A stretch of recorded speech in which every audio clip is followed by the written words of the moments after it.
Don't stay out in the rain for too long. You'll catch a cold.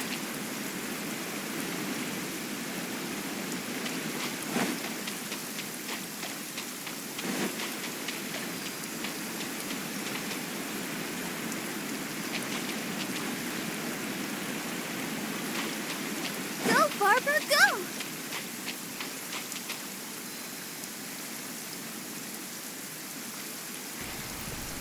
Ôi bỏ mẹ, tắt mic được không ạ? Đây, thôi thì xin chào anh em ở cái tư thế này nhá.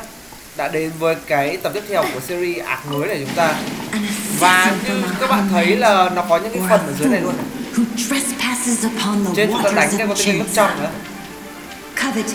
Có một số thứ nó mới cập nhật. In this way, shall water deliver your punishment. Hồi máu đã. Ai à? May là con này đánh không đau, không quá đau ạ. Này. Đau phết. The power of water is its ability to take any shape. Ok, phát rồi.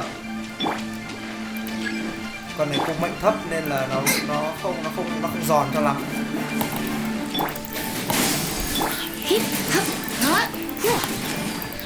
Đấy, chích những con này thôi.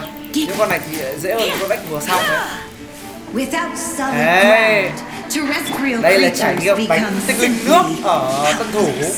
Đấy, ở giai đoạn tân thủ nhá. Đấy. Rất là thú vị. Gọi là thời đó là con bao bủ gánh hết. Hồi xưa tôi không build bao bủ, tôi build bên NAS nên là toàn bị bọn này nó sốc thôi. Rất là khó chịu luôn đấy.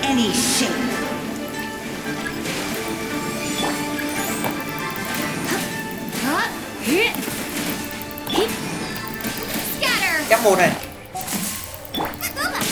Ai à? Hợp lý. You're in for a little shock. Wow. Giật nữa chim kìa. One who is ignorant of water's treasures fails also to comprehend its horrors. Né này. Còn. Let's spark things up. Let's dance.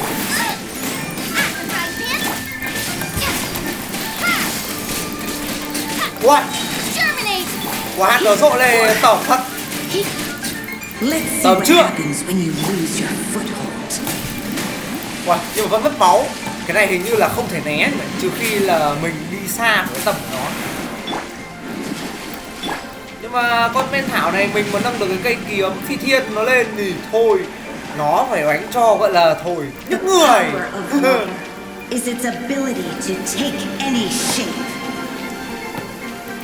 Đây, nó ở đây.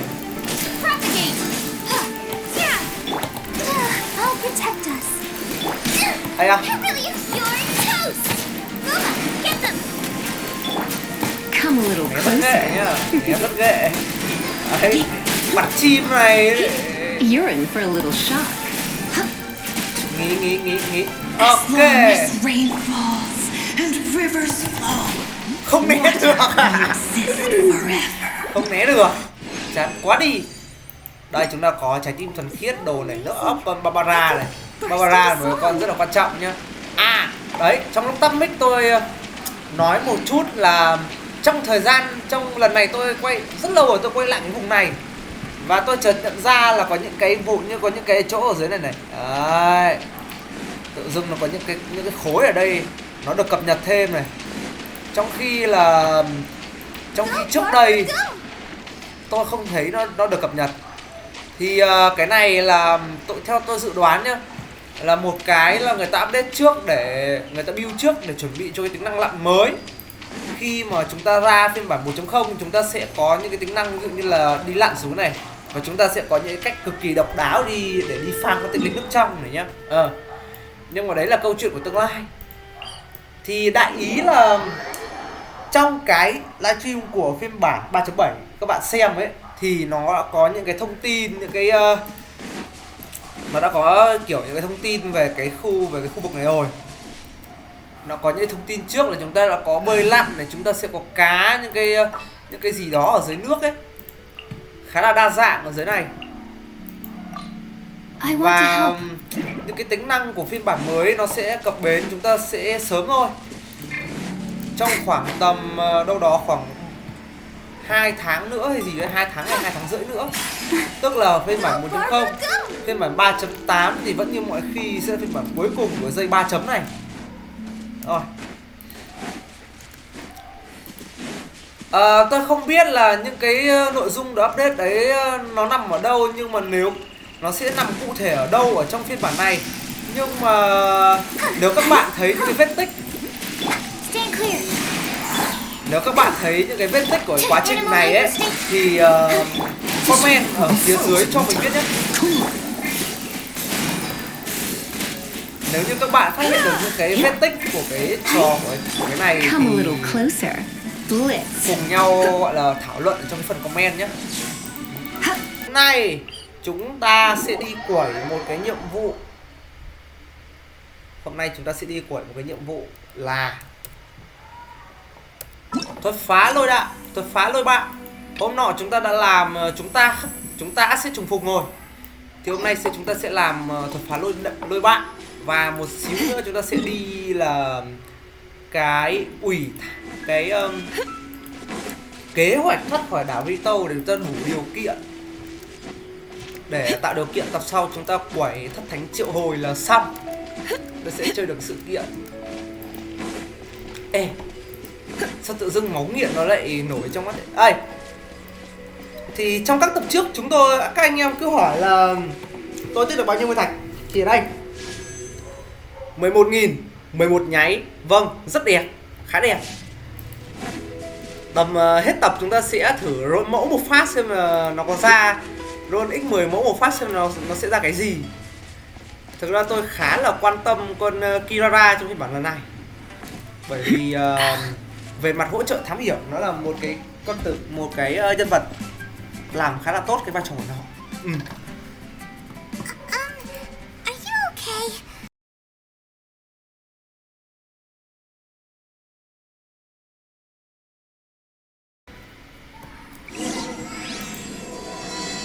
Chữ 2 mở đầu ấy. Nó được gọi là hồi xưa ấy, nó được gọi không chính thức là nhiệm vụ truyền thuyết với Kazuha. Nhưng thực ra thì về sau ở phiên bản 2.6 gì đó có sự kiện và có luôn nhiệm vụ truyền thuyết của Kazuha 2.6 2.7 đó ấy.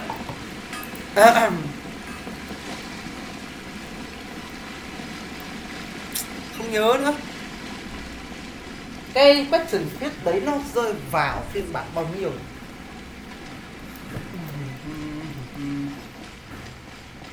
À 2.8, đúng rồi, 2.8 có rồi. Đấy. Mà anh nhớ ra là phiên bản 2.8 á. Oh.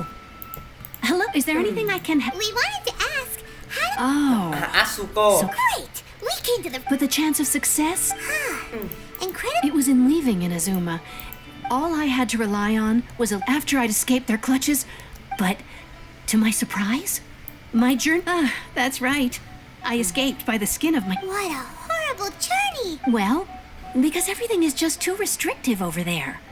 Kanjo committee. Along with the other two commissions, Mình they sẽ biết oversee trước một everything số in cái, Inazuma. một We trong ba usually hiệp hội của collectively refer Inazuma. to them as the Tri-Commission. I suppose they're equivalent to the 8 trades under Gọi the là Lee hội tăng Richising. cực. Đấy. One of the obligations of the Kanjo Commission is, meanwhile, the Tenryo Commission is responsible for implementing the... It doesn't feel good to speak ill of my home like that. What I mean to say is, unless you have an extremely compelling reason to go... you should know that the sea around... And even if you did manage to find a way, you'd still have... Seems like they really don't want anyone setting foot in Inazuma. They only set that up as a port to guarantee a supply of... But if you really are set on... That's not what I meant. You could ask some voyaging far and wide. Đây But rồi. it's an armed Đội fleet, thuyền. right? That part is up to you. If you're able to... The Alcor is the flagship of the Crux... Then there's no time to lose. Ok. À, con thuyền này chúng ta phải bay nhá. Chúng ta chưa tele được đâu. Nhưng mà chúng ta vẫn cần tele để chúng ta làm có một cái quét nhỏ á. có một cái quest nhỏ, có một cái quest thế giới cho khá khá nguyên thạch. Đó là con thuyền cô độc trên cô Vân. Rất có thể là sau khi làm sự kiện này chúng ta sẽ làm luôn. Chúng ta đang tìm một phương pháp nào đó. Đây, nếu anh em đấy, nhắc lại nhá, nếu mà anh em tìm được ra vết tích nào đó ở trên biển, ở trên biển ấy, như cái vụ mà tôi sang cái tinh linh nước ấy, thì anh em hãy comment địa điểm nhá, bởi vì nó là những cái rất là quan trọng. Chúng ta sẽ sớm được cầm trên tay và đi quẩy những cái địa điểm như thế ở trong cái phiên bản tới, là phiên bản 4.0. 4.0 nó, tôi nghĩ là một sự cách mạng, nó sẽ có một cuộc cách mạng về lối chơi. Bây giờ nó ra thêm cái lặn rồi. 3.0 nó có một nguyên tố mới. 4.0 là sự cải tổ về lối chơi. Khi mà chúng ta đã có kiểu bơi lặn rồi, chúng ta đã được di chuyển bằng đồng bộ cái map rồi, mà giờ có thêm lặn nữa thì cái map công nhận là được cải thiện cả về chiều cao cũng như là chiều sâu. Nhưng mà việc đi lặn mà đi nhặt với cái cục thủy thần đồng thì thôi, ôi rồi ôi, nó là một cái trải nghiệm ối rồi ôi luôn.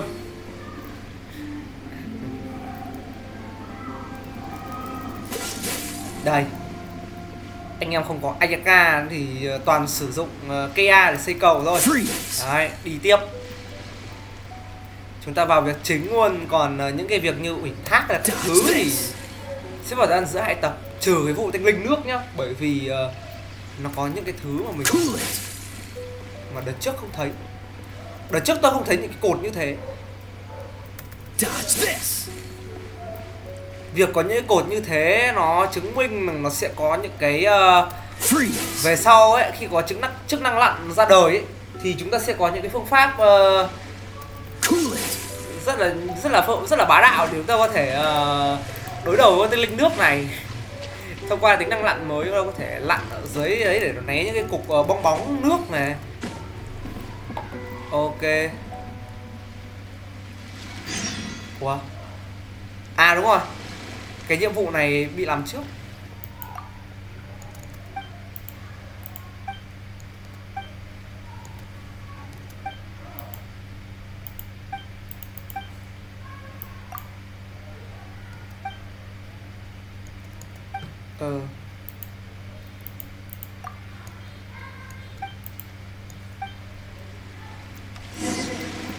À hình như quest này phải đi làm trước. Biết có phải là tìm trước không?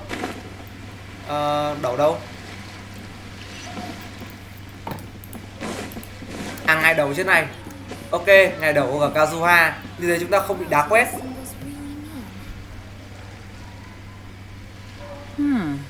Who have we got here? Wait, I know you. You're that traveler, aren't you? The one who fought against the Fatui and Osile, right? Ningguang told me about you. She's a hard one to please, so praise from her is hype, judging by the clothes on your back and this. Hey! The name's not Floating Thing! It's Paimon. What a fascinating being. Huh? The Kazuha. fragrance of what now? Pay it no heed. I mean only to say I am certain that it is by fate, not chance alone, that we should meet. I prefer other means of entertainment. This young man is Kaidahara Kazuha, a temporary addition. With this fine ship and the soft sea breeze. Vâng, có Would một it đường not be cho romantically một đường cho irresponsible cái of me đội not to vẽ acknowledge nhá. it with a line or two Quay of đẹp vãi. poetry? No, I can't argue with that. Okay then. Once the clash is Đúng underway, võ I'll Nam give you a Thập Tự. chance to. Only if the mood takes me, of course. Poetry for poetry's sake tends to lack meaning. Hey, you don't want to pass this up. Oh, wait a minute. What's the clap? I thought you might be here to sign. The Crux Clash is a martial arts tournament Ok, that I hội hold. đấu võ A Nam Thập whole Tự. bunch of folks Đấy. take their two important rules. One, competitors must speak, so you've got nothing to worry about there. Two, you can't take part if you've got a vision. Otherwise, Không things được get a có little vision. You must be feeling... And with Liu as savior taking part in the tournament. Now that... But we didn't... Well, before you dismiss the idea complete, get this. It's a masterless vision. Supplied by myself, as a matter of fact. Is there really such thing as a masterless vision? When a vision bearer dies, Masterless the vision. light in their vision will fade away. As for whether this shell has any practical application, well, Yep.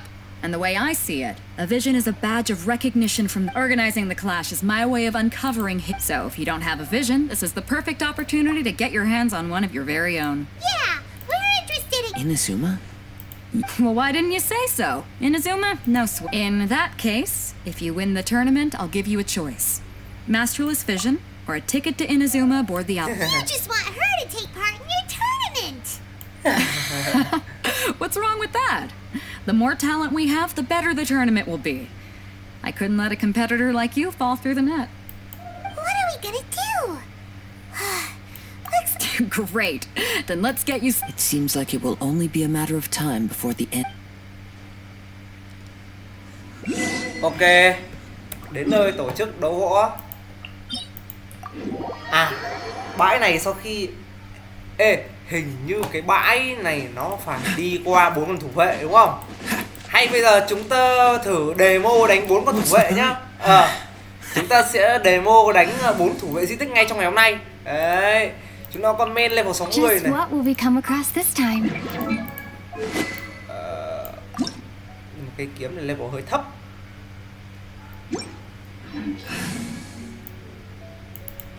Anh em đợi tí để tôi farm một tí những cái này nhá.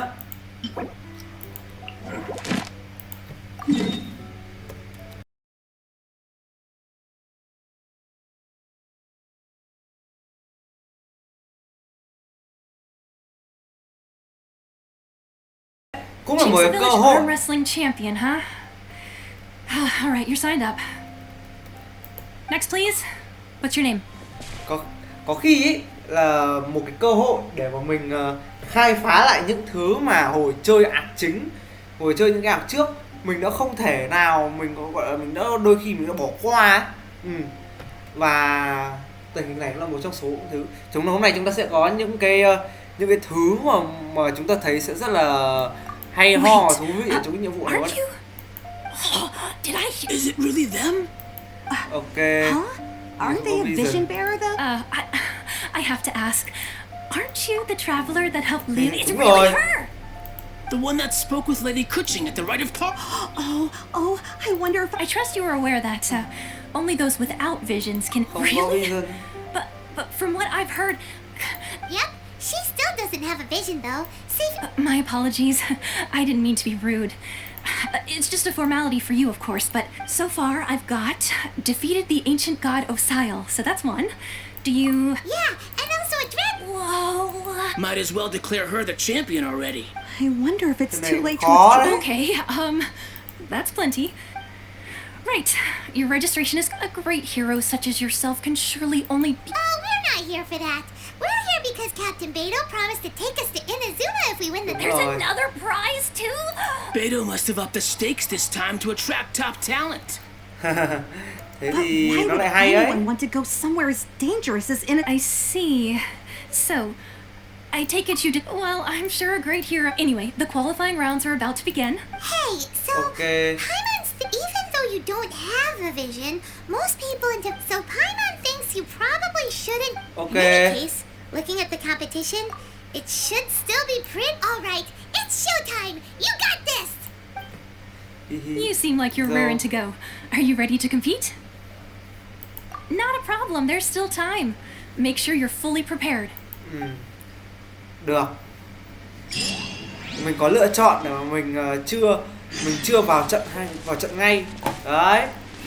Mình có thể mình chưa thể nói năng với Gazua đây. Để xem giờ vàng vẫn chưa được. Tầm 8:30. Giờ vàng nhỉ. Hay là bây giờ mình làm bây giờ thế này nhá. Mình làm lấy một vài lần. Chúng ta sẽ không nhắm đến Ye đâu. Tôi sẽ chưa nhắm đến Ye ngay ở đây đâu, bởi rồi 10 lần chắc quái đã ra. Rồi 10 lần quái chắc quái đã ra, đúng không? Chúng ta nhắm đến con này. Con một lèo. Tất nhiên là nó không ăn bám như Yumi không? Con mèo này nó có những cái thiên phú thám hiểm rất là chất lượng. Và cái con này có rất nhiều trò hay để mình chơi. Đấy. Yên tâm, chơi con này rất nhiều trò hay nhá. Nhất là cái tem cơ bản này. Thôi thì chúng ta cứ roll 10 trước đi. Đằng nào chúng ta cũng sẽ phải đổi cái tinh trần này. Đấy. Tức là 10 phát nó nổ vàng ngay thì sao? Lòi không nổ rồi. Đấy. Tôi bảo rồi mà 10 lần nó ra quái nào được. Nó có gì? Kiếm thiết ảnh này. Ok, kiếm phi thiên cho R5 cái này. Ok. Gậy này. Xích rồng dư xăng rồi. Kiếm thiết ảnh. Ôi ra muộn quá. Lại đây sang chính trong rồi nhá. Tôi nhận thấy là cái ạc nào của tôi, roll nó cũng bị ám trong chính trong rồi nhá. Thật, cái ạc nào của tôi ấy nó cũng bị ám trong chính trong này. Đây, chúng ta sẽ đổi 2 roll tiếp này. Đấy. Thề, cái ạc nào kể ra nó cũng kiểu gì nó cũng bị ám cái thằng trong run này nhá. Trong đây tôi kể cho các bạn nhé. Cái ngày đầu tiên phiên bản được mở, tôi cũng thử X10 nhưng mà vào cái banner joy, bởi vì dù sao thì Miko thì ạc chính tôi cũng đã có cả người và chấn rồi. Đấy. Rõ ràng trước lúc nghỉ nó còn là hệ thảo mà, bây giờ nó đổi thành hệ phong rồi. Nani? Anh em có ai giải thích được cái sự cố này không? Trong khi mẹ vừa nãy chúng ta vẫn còn chơi con men thảo, xong thì bây giờ lại bị tự động đổi thành men phong anh em ạ. Có ai giải thích được cái vấn đề này không? Trời ơi, khi mà chúng ta tạo ạc mới chúng ta tìm được nhiều thứ nó hay ho thế này, thú vị như này. Mà gượng đã. Rồi, bây giờ vào chơi này. You seem like you're raring Nhìn to nhá. go. Are you ready to compete? Tiệc hay nó chưa hết đâu. Good. Then please follow me into the arena. Ok, tiệc hay nó chưa kết thúc đâu, còn nhiều nữa, hãy xem đây. Ok. Our next competitor is seen by many as the favorite to win this tournament. Okay. Her first bout begins Bắt đầu now. rồi. Hãy nhìn này.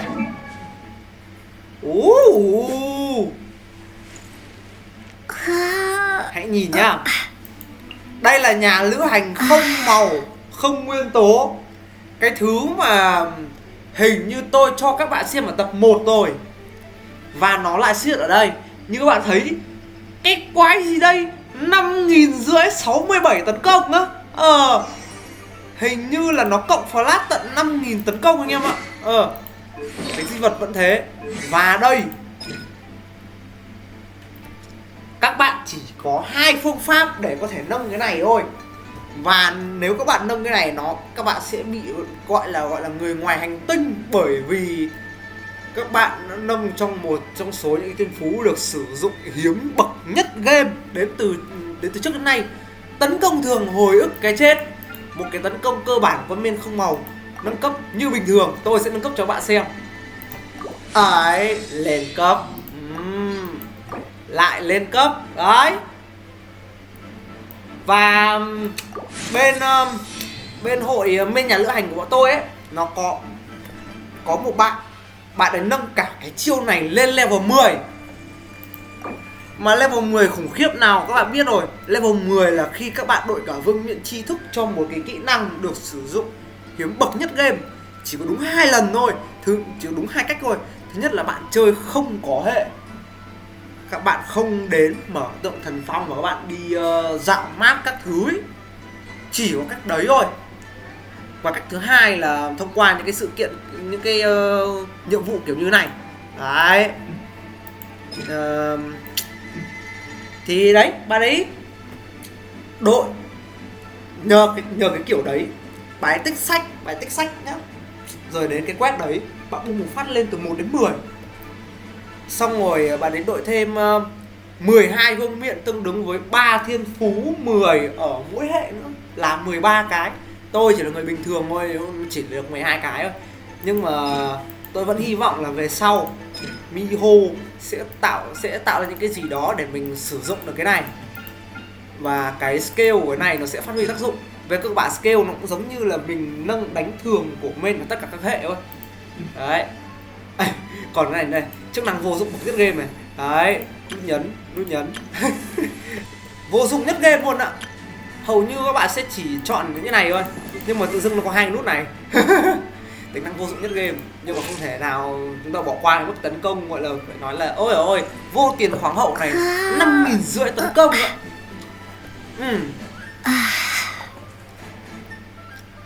Búp khá là hay, nó chắc chắn nó như là một cái đảm bảo rằng You? You're the hero they're talking about? để chúng ta chém được cái này. How am I supposed to win? What a strange guy. Why was he so confident to begin with? Ok. Well, now that we've won, let's go and see Beto. She'll probably have something to say to us. Nhưng mà một điều kỳ lạ, các bạn có thể thấy vừa rồi là cái mình đang chơi main thảo, nhưng mà tự dưng bị biến đổi thành hệ phong. Chắc là cơ chế của game nó không gặp xung đột khi có con main thảo mới. Những cái cơ chế về nhiệm vụ cũ của game ấy nó bị xung đột. Hay có khi nào mình có nên làm một cái chuyên mục ký sự checkbox nhỉ? Ký sự check lẫn game nhỉ? I knew I wouldn't regret introducing you as the favorite. So, what do you think, Kazuha? She totally dominated that guy and did it with... Impressive. But I also observed our favorite Well, I fought my fair share of battles, both big and small. So, come on. We all know... All right. You fought well. All right then. I was thinking your inner poet might want to join in the fun, but Đơn giản I đấy. guess I shouldn't put you on the spot like Simple, that. simple. Và thực ra thì You know, a lot of competitors Có lẽ came là to me simple, saying how sim- surprised they were cực that kỳ mạnh. Liyua's hero was entering the hàng tournament. meta của game. And since you signed up, we've had many others do the same, with more than a few top-tier fight. Well, since everyone sees you as the one to beat, for one thing, we don't want you wasting all your energy in the early rounds, so I'm putting you... Huh? But we only just started. This is how Captain Beto worked. Besides, at your level, you would have made it. To be fair, All right, I'm gonna watch some more of the tournament. Ok. We're finally here, folks. The real show is about to begin. Your opponent has fought many rounds to get to the sem. You may well be stronger than him, but this should not give you very well. All right, that's enough chit-chat for now. Ok. Giờ sẽ đánh trận tiếp theo nhá. Your opponent in the semifinals is new to the Crux Clash. I do not doubt your abilities, but I would suggest that you make sure you are fully prepared before... Cơ bản tôi đã nhìn thấy một lỗi nữa ở trong cái Beto's sự at the kiện top trong of cái her này. game. She ain't Tôi gonna nói thật lose. là đúng là khi mình trải nghiệm lại cái hạng này thì Okay, những follow me. cái thứ mà mình lỡ vô tình bỏ qua trước kia ấy nó được At thể hiện last, the trong này. moment we've all been waiting for. The semifinals have begun. Who's it gonna be this time? The hero or the dark horse? I don't care about the prize. You're a strong opponent. That's what I'm here for. Đấy, cố gắng né thật đấy. Một cú đánh còn 2.000 thôi. Đấy, cú set cũng khá đơn giản. Đây chưa phải là combat phức tạp gì. Combat phức tạp phải là La Hoàn nữa. Ấy, ít rồi. Chán đấy.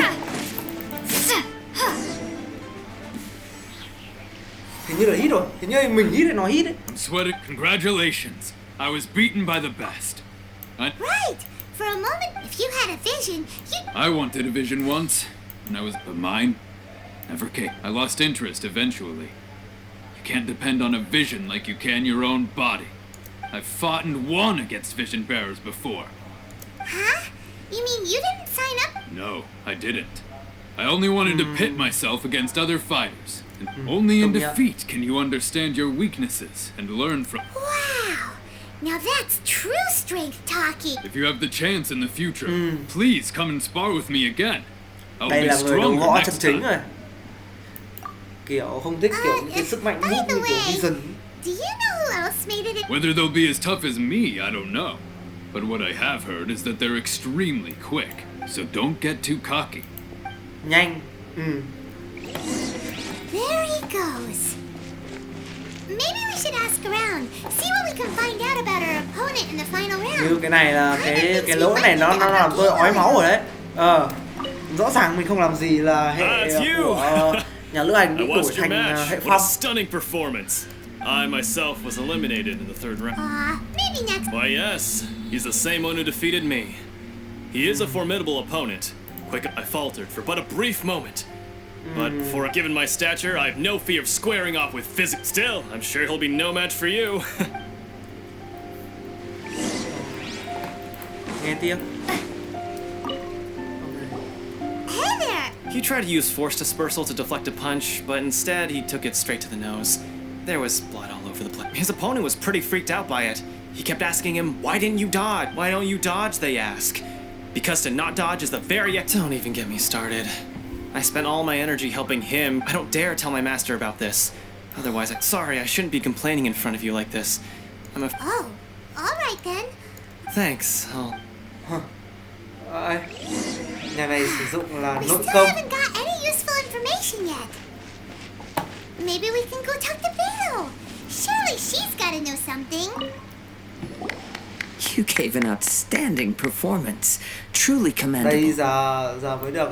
I could sense that you're not familiar with bouts of this kind, and it could have cost you the match. But you were quick to adapt Em bé này là nhiều and là managed to gọi claim là victory niềm over ao your ước của nhiều người. opponent. Mỗi tội doanh That thu is a không most cao invaluable mà skill. vẫn có kiểu thế lực nào đó gọi là đi khi gọi là giống In như kiểu fact, I discerned đi this not cả from kiểu what I hang saw, khoan but u what trong I hang ấy. heard. The ground beneath your feet and the pattern of your breathing. He's right. But in my case, I was purely relying on... I guess not using your elemental powers must be quite new for you, huh? We wanted to ask about who our Not exactly. Contenders that reach the finals aren't necessarily stronger. But as for the guy you'll be facing, his skill lies in his... What's the matter? Worried that you've bitten off more than you can... If that is the case, then I have a proposal for you. I haven't properly introduced myself yet. In the land of Inazuma, I was a wandering samurai. Yeah, we could tell that from your getup. But It is true that I am versed both in literary and martial traditions. I do not mean to flaunt my martial prowess, but I myself have witnessed given your talents. A few hints from me. Hang on. Don't you think you're bending the rules a bit there? Gathering intelligence is an essential part of any duel. You must know your enemy. Besides, our favorite here has fought many battles on their journey from Mondstadt. you betcha. Wait a second. We never told you that we've been to Mondstadt. Does one not leave a trail when traveling through the wild? However, there is only so much that can be discerned from these traces. Thằng này thật ra cái I cảm tốt sense đấy. that come with me. Some post-match entertainment is in order.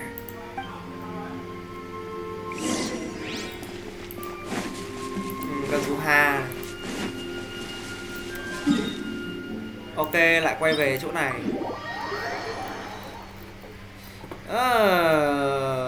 Tôi cảm thấy có cái lỗi ở đây rồi nhá.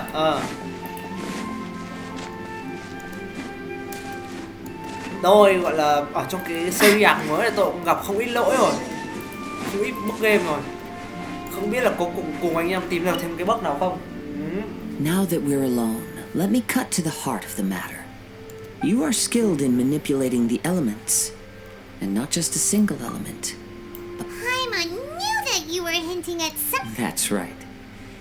If the other contenders were to catch wind, if I'm not mistaken, you share these considerations, given your reluctance to use elemental skills even in the heat of a match. When I talk about that which I see or hear in you, this is since a young age I have been attuned to the tidings of nature. I hear the breath of the wind. It is things of this nature that I also hear from within you. As crazy as all that sounds, My humble abilities are negligible compared to your... To think a human could wield the elements without a vision. And not to mention your incredibly hey, stop evaluating us based on our smell. It's weird. Could you perchance enlighten me as to how you managed to obtain your combined elemental abilities? Extraordinary. So then, might I be so bold as to inquire how exactly it is that you learned to channel elemental quên, energy một cái sự thật and vô even dụng wield nữa it in là combat? toàn bộ các cái kỹ năng mà nhà lữ hành học được ở trên con đường đi ý, là toàn Paimon dạy. Nhưng mà đúng, nó cũng logic bởi vì gọi là trí tuệ của Paimon gọi là được mở rộng qua từng vùng đất. Tương tự như con men ấy, con men theo từng năm, qua từng năm trở thành con men chất lượng hơn. And many things have happened along the way. Somehow she just naturally learned to use the elements through it all. Honestly, even Paimon doesn't understand how it all works. Perhaps such unfathomable things are the essence of the gods and the vision. However, I still wish to have the honor of seeing how you... Of course, I too shall share with you all that I've learned. Now then, let's... Hình như nó bắt dùng hệ phong để làm cái trò này. Let's dance. Không lốc được cái thủy nhỉ? Chúa ấy. Thôi, mình nên đánh vào cái này.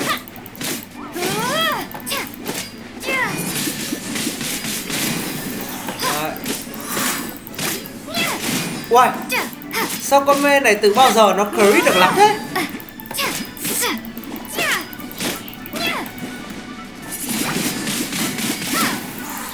Sao con mê này từ bao giờ nó lại thấy được lắm thế?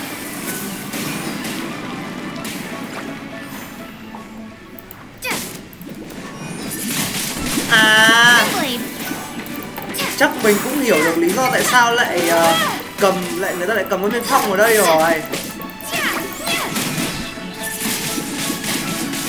Đã hiểu.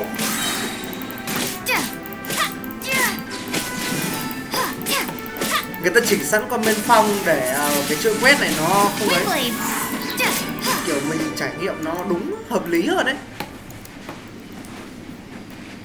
Chắc đấy là một cái lỗi gọi là người ta tự tính đến, nó là một tính năng rồi. Nhiều khi lỗi không phải lỗi, nó là tính năng cơ mà.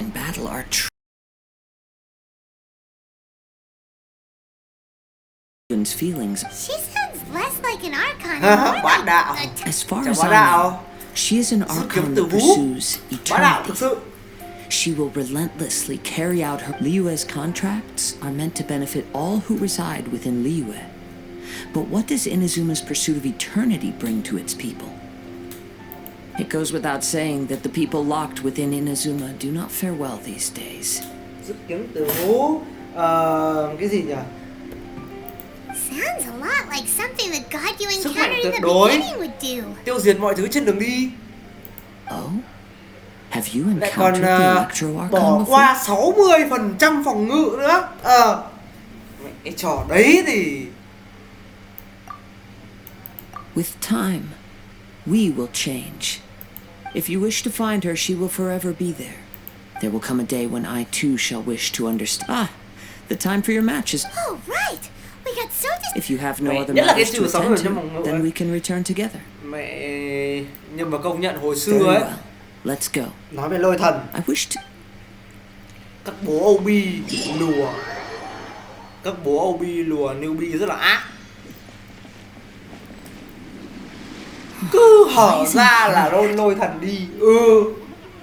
Nhưng mà đầu tư cao với bìu á. Never mind. We can start by making your Hồi entrance đấy first. thì có nhiều, hồi đấy mẹ tem rẻ người ta không đi, tem đấy đúng là tem rẻ nhất thật. Everyone, Nhưng mà nó listen rẻ nhân up. vật Your thôi. attention, Còn please. về đồ đạc thì đúng là ôi rồi ôi, nó chỉ đỡ cái quả mình ít We've phải reached rôn the thôi. climax of the Crux Clash. This is the final match. Nhưng mà chính cái đấy ấy, bởi vì nó không có một cái đối trọng nào so với cái tem lôi thần National ấy. We've seen many exciting tem nó độc battles tôn today, cả cái and dây phiên now at bản 2 long chấm last, the two cùng finalists have với cái emerged. tem mà Hyper Carry bỏ qua 60% phòng ngự như tôi nói ở trên. Now, I'd like to introduce our first combatant. Though few have seen her, her reputation knows no bounds. She strikes fear into the heart of Osile, and the mere mention of her name causes even Fatui Harbingers to turn pale in the face. Introducing Liyue's traveling hero! Ê à, cười tươi à? Trời ơi, mẹ quỷ Lumin cười tươi ha. Wow! I've been waiting for this moment. Trời ơi, I'm sure everyone bảo sao witnessed nhớ her xinh ạ. thrilling match in the semifinals. nó cười tươi vậy. But today's final round will surely as for our other combatant, Nói về lôi thần he đấy. still hasn't arrived. Nhưng mà ấy, hệ thảo ra là nó có những cái đối trọng. Come on, what could be taking him so long? You can't just forfeit for not showing up like in previous rounds. Apologies! Everyone just sit tight! They've got no other choice. If he doesn't show up, we'll just have to postpone the match. Wait a moment. Something doesn't seem right about this. Captain Beto, perhaps we should check on the prize. Traveler, come with us. Đấy, thì sau này hệ thảo ra ấy, nó có những cái đối trọng để mình những cái đối trọng ấy, ví dụ như là tem build rất là rẻ với mức sàn sát thương cực kỳ cao, dễ build, đóng mỗi đồ tinh thông vào xong mà nó cũng chỉ có những cái như kiểu như là có men sinh cô này, xong rồi về sau nâng cấp là na sinh cô, sau đó có thêm là tem ní lâu nổ hạt nữa đấy. Những quả tem đấy thì đúng là thôi xịn, nó xịn hơn nhiều, nhưng mà vấn đề là cái khả năng bùng nổ nó không thể nào bằng những tem đấy. Nó tốt cho dân thủ và bây giờ cũng thế. Nếu anh em chỉ để vượt la hoàn bình thường phun sao thì mấy tem đấy đáp ứng rất tốt. Did somebody steal it? Mất hộp phi sần rồi này. Nhưng mà để bùng nổ thực sự thì vẫn là vào cái độ chịu chơi và mức độ đầu tư của mình cho từng nhân vật. Nó mới là cái thứ quan trọng nhất. Nên là về sau này khi mà I never thought that someone here would have the guts to cross Captain Beto. Vẫn là một cái tem mạnh, một cái tem hot được nhiều người sử dụng.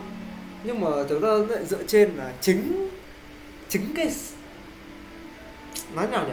Nó là chính cái mức độ phủ sóng rộng của nó ở trong quá khứ. Bây giờ tem Nasenku nó đã cân vào một số những cái tem thảo ấy, nó đã cân bằng lại cả cái cán cân đấy rồi. No need to worry. Even the craftiest sleight of hand does not escape nature's watchful gaze. The vision was the prize that I had offered, and it was my responsibility to look after it. Well, if you insist, I'll leave the matter to you then. Thực sự tâm huyết của họ thường nhắm đến công nghệ 2 nhiều hơn. I'll stay here and try to offer some explanation to all the spectators that came. If you would, please come with me. Rất nhiều con nhân vật phải ép cổ là đóng tiền chưa chắc đã gọi là gây được lượng sát thương khổng lồ như thế. Come with me.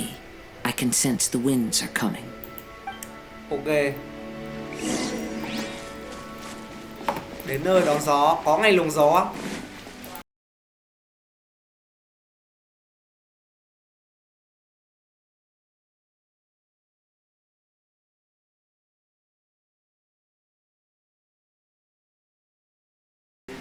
Ok.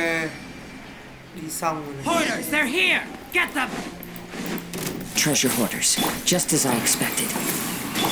In which case, please stand back. Đây, no giật thì no thôi, bán sới luôn.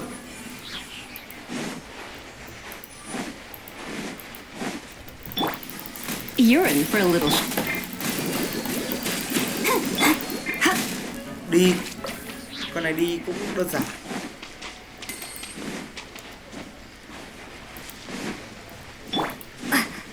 Mẹ nhà mày đây rồi. You caught up with me? How is that?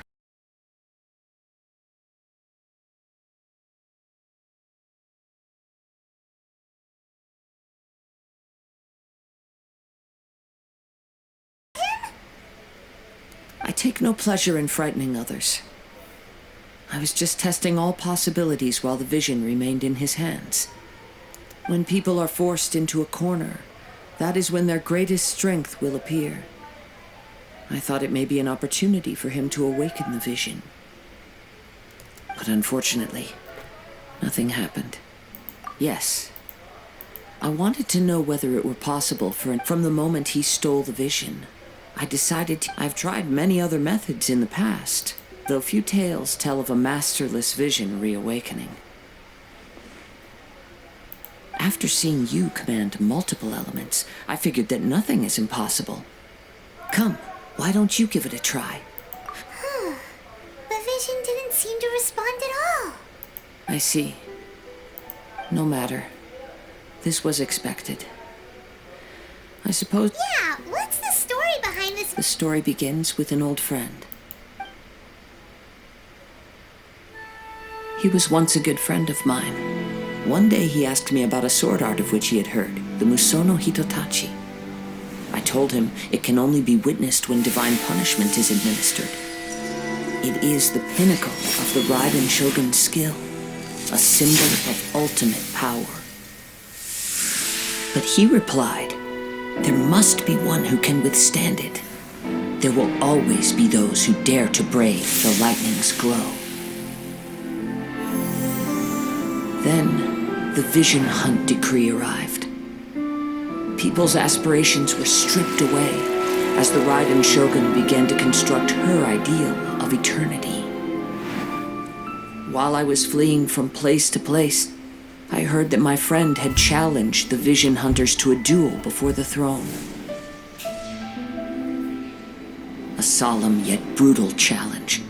The defeated face divine punishment, while the victors gain a second chance. Perhaps he thought he of all people should make a stand. Coming face to face with the Musono Hitotachi was all that he truly desired, after all. When I arrived at Tenshukaku, the duel was over. I heard his sentence of divine punishment, his severed blade hitting the ground. Perhaps that was the glory he had yearned to witness. In his last moments, what expression was on his face? Before I knew it, I had stepped forward and snatched the dying vision and was running from the scene. All I knew was that I mustn't let his hope, which burned so brightly, become buried among the ice-cold statue of a god. Perhaps one day I may come to find that all I have done is meaningless. But as a wandering samurai, I find meaning in traveling and the sprawling beauty of nature that lies along the way, while still retaining the warrior way in my heart. Kazuha! It's just another way of saying I do as I please. All right then, it's time we returned.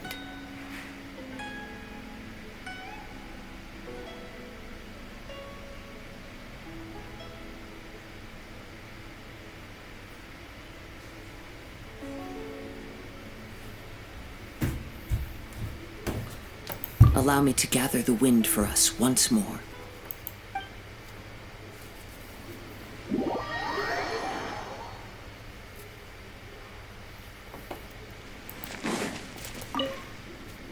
Huh?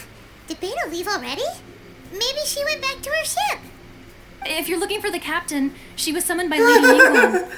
It seems that the Crux Flash got out of hand this time and has attracted her attention. Captain Beto was muttering something about Ningguang being a stick in the mud as she headed off to Liyue Harbor. It's not unusual for those two to be at odds with one another. But still, Captain Beto was disappointed she didn't get to witness the crowning of the new champion.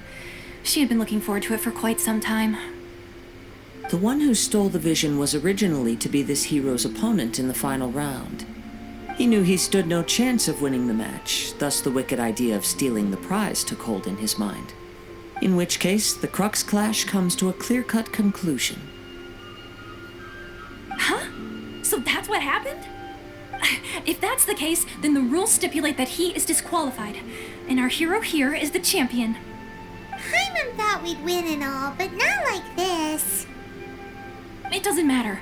As the saying goes, honor given is honor deserved. Now, let me go prepare the champion's medal to award you.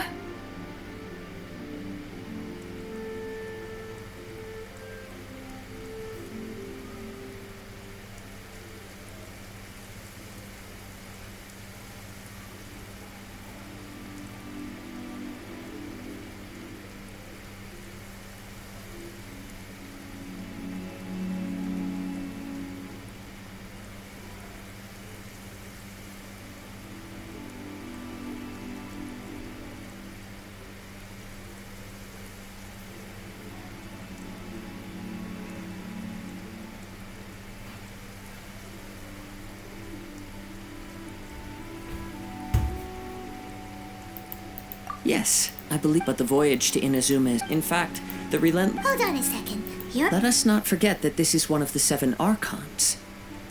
If Liyue's Morax could form Guyun's stone forest by casting down his stone spears, then it should come as no great surprise that the Raiden Shogun is capable of summoning an eternal tempest.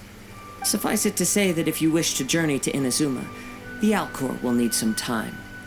You will be notified once all the preparations have been made. In the meantime, I intend to embark on a journey of my own.